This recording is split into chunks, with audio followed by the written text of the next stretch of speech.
I want to call the Senate Veterans Affairs Committee meeting to order, and I want to thank you all for joining us today to discuss the honoring our promise to address Comprehensive Toxic Act of 2021, which is also known as the PACT Act.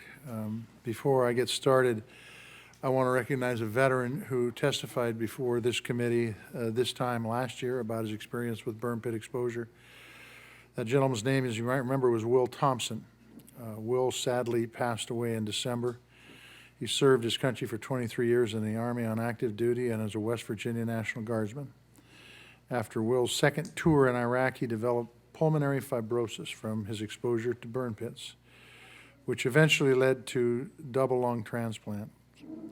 In his remaining years, Will spent much of his time advocating for his fellow veterans who were exposed to burn pits. Our country owes Will Thompson and his family a debt of gratitude, a debt that can never be repaid. We should keep his service and his sacrifice in mind today and every day. When I introduced the Cost of War Act last year, I knew we were laying down a marker for what comprehensive toxic exposure legislation should look like in order to take care of veterans like Will. Since then, we've seen a lot of progress. VA created a new process that has added a dozen new presumptives. And Mr. Secretary, I want to thank you for that. To put that in perspective, over the previous 8 years, only 4 conditions were added.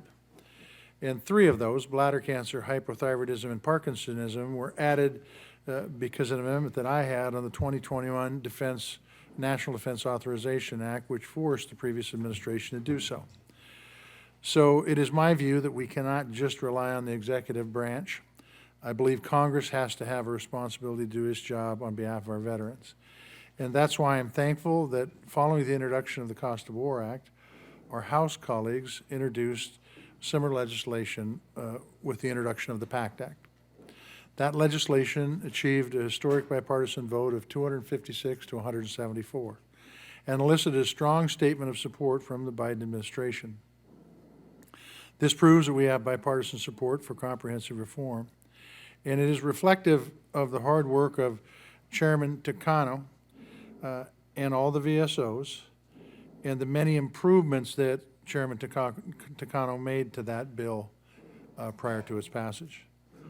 Now, as we consider the reforms in this bill, we should be very clear about our goals.